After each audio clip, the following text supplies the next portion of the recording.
The meltdown of the Chernobyl reactor was the worst nuclear disaster of all time, and had left many areas of the Ukraine highly radioactive and millions of residents reeling in panic.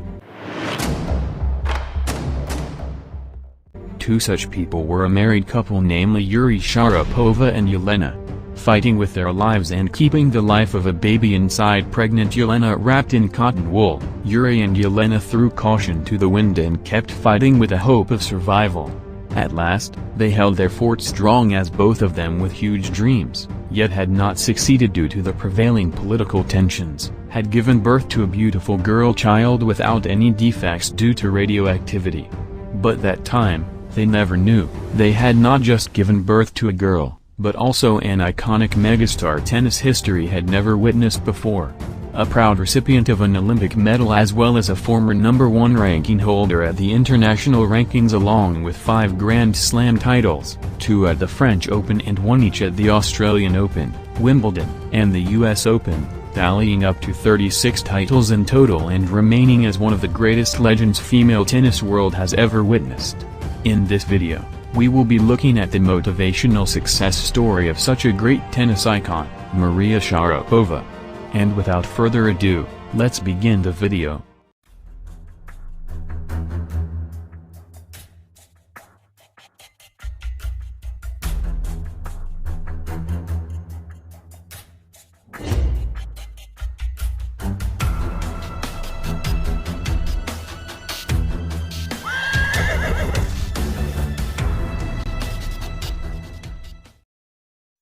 Our story, as I had mentioned, begins in the remote village of Nyagin, Siberia in the former USSR on 19th of April 1987 when Maria Sharapova and Yelena gave birth to a beautiful girl amidst social tensions whom they named Maria Sharapova.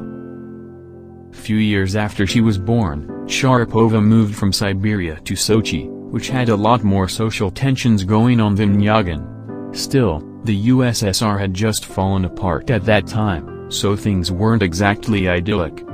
For as difficult as things were growing up in post-USSR Russia, Maria Sharapova did have happy moments in her childhood. The first time she had seen a tennis court while her dad was playing.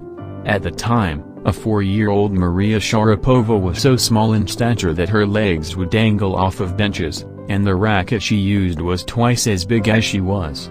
But her size didn't stop young Sharapova from lifting a racket and trying to swing a ball served to her. Since then, tennis became her passion. She used to spend her leisure time in practicing serves. One day when she was just 6, her talent was noticed by another tennis legend, Martina Navratilova, who suggested Maria Sharapova to move to the United States. Hence, when she was just 6, she and her dad packed up for the United States with just $700 and without even knowing English. While her dad was trying his best to make money, she trained at the big sporting academy in Florida and improving each day.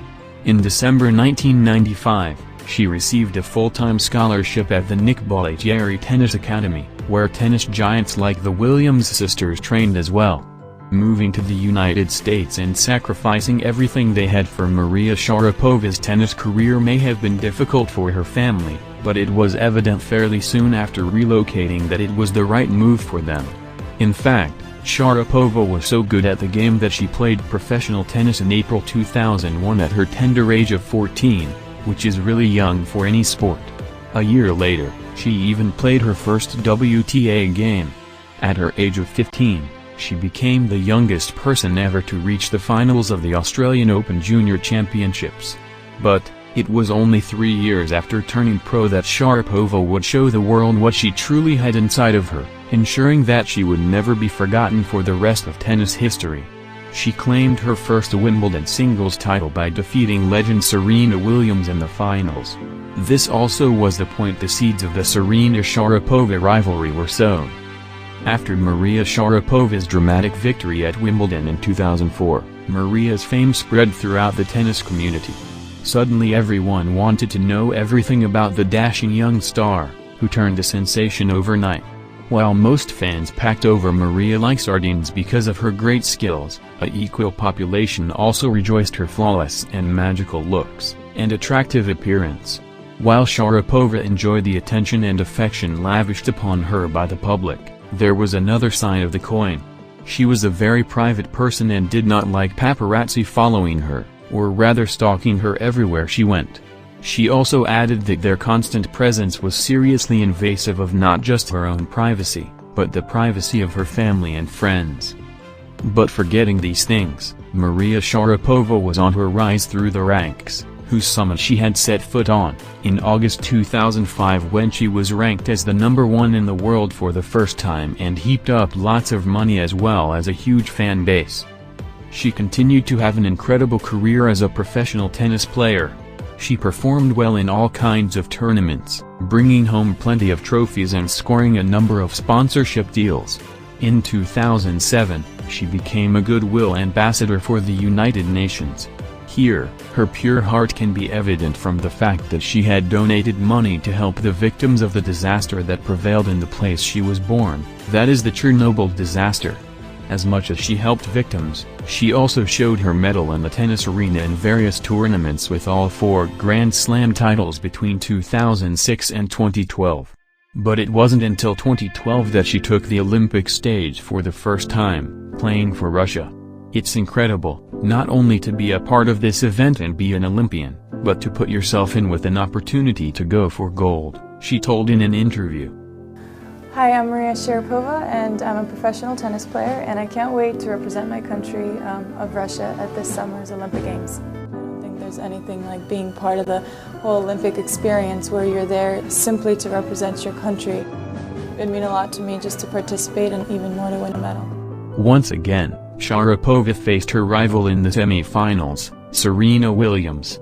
Unfortunately for Sharapova, Williams defeated her to take home the gold for herself.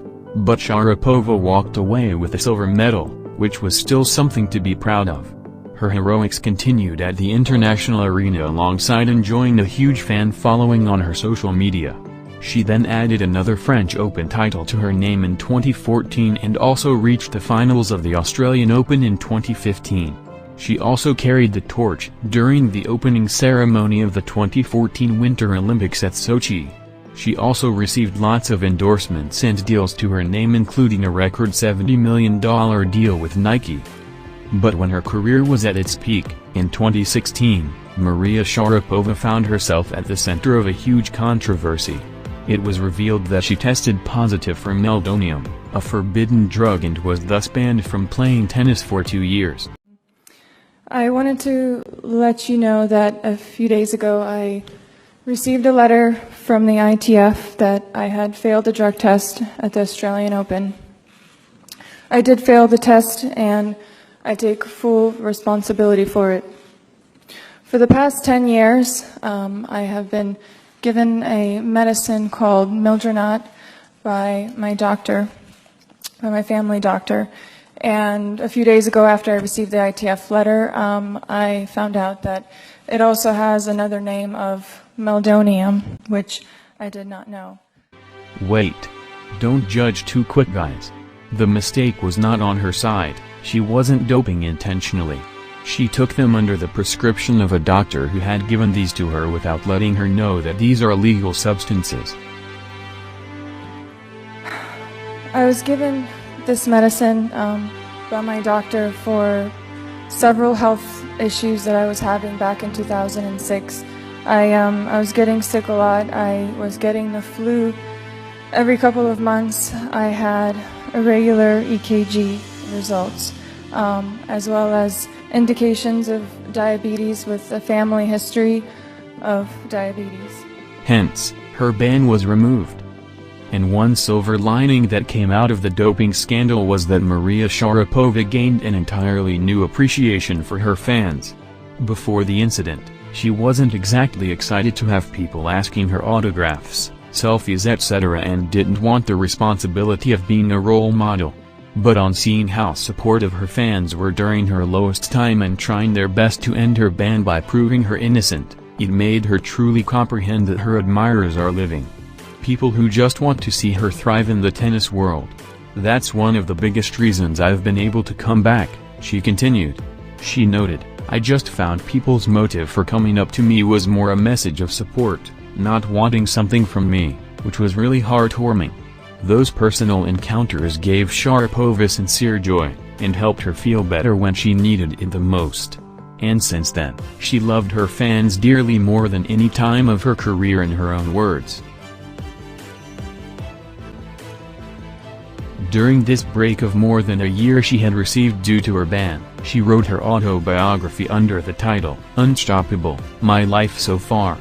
But upon returning from the ban, she sustained multiple injuries and had undergone surgeries. In 2020, Maria Sharapova finally made a big decision to retire from professional tennis. She was so emotional on parting with the sport, which is evident from her words, "I'll miss it every day." Can you ever imagine life without tennis? I don't think I can imagine it. I don't know if I want to. I've been able to do something that I loved from a very young age. I've had some of my best days playing tennis, holding a tennis racket, and I've had some of my toughest days. And I think just like any other person in a different profession, I go through ups and downs, and I go through very tough moments. But I think those times shape who you are, they shape your character. They shape how you stand in the sport itself, and I've been very lucky with the help of my parents to be in the position I am, and I don't know if anything could have given me those opportunities, and I'm very fortunate to have tennis be part of it. But taking her injuries into consideration in addition to other ambitions, Sharapova knew it was time to step off of the court for good. She now is one of the highest paid female athletes in the world for more than 11 years running, according to Forbes magazine. In 2016, Sharapova's bank account took a hit in the wake of the doping scandal, which resulted in some of her sponsors cutting ties with her. But clearly she was able to make a comeback, as she's worth a cool $135 million, according to Celebrity Net Worth. The reasons behind them are prize money she used to receive for her titles, endorsement deals from various companies including Nike, Gatorade, Tropicana, Land Rover, Canon, etc., as well as magazines which called her regularly for photo shoots, and her own confectionery company named Sugarpova. Undoubtedly, her net worth reminds us that Sharapova is a rags-to-riches story, as she entered these states with just $700 and today has a net worth of around 250,000 times of that, and is also the 87th richest self-made woman in the world. She even has her own website, which have provided her an opportunity to get closer to her fans. And the link to it is given in the description. Do check it out. Sharapova has revolutionized the way the ladies' game is looked upon. Her intrepid, hard-hitting and at times unreturnable power has guided her to 19 WTA titles in a breathtaking career which is surely set to hit great heights. Her insatiable desire for winning, her limitless talent and her infatuation with tennis make her one of the most exciting talents to embrace the game in recent times. Her winning mentality is faultless, her weakness is unapparent, and her approach fearless. She has leveraged her lean physique, blonde hair, elegant looks, and sharp business instincts to create a major international brand. And it wouldn't be a metaphor if I say that in Maria Sharapova, tennis has found a new superstar. And now, I wanna say something personal. Someone had asked me who my favorite non-Indian and non-cricketing sports person is in either genders. And the answer for the female gender is the one whom this video is based on. I had been a fan of Maria Sharapova since 2014. And coming into my favorite non-Indian and non-cricketing male sports person, his success story will be coming in December. I know it is a long way to go, but still, bear with me though. What we can learn from Sharapova's life is that, your parents are always there for you. Please respect them and abide by their words. You might not like what they ask you to do. But if you obey them today, the world will obey you tomorrow. On this note, I would like to end today's video. I will see you in another video. Till then, goodbye. I think you have to love what you do. You have to have, you have to have a plan. You have to have good people around you. It's also about a great it's teamwork. I have a very close knit of people that I've had for many years as part of my team and manager, and a group that every day wakes up and thinks how to build and work and inspire from each other and keep it fresh and fun. People that know you the best, that understand you and your vision, are the ones that you can't do things on your own. You know, there might be a name behind it, but it's a team effort to bring it up, and I've always believed in it. You can't be selfish in this business. You have to be able to take information in order to produce something big. You have to be open to learning, to understanding, to making sure that you understand, you know, the people's direction as well, that it's not just a single-minded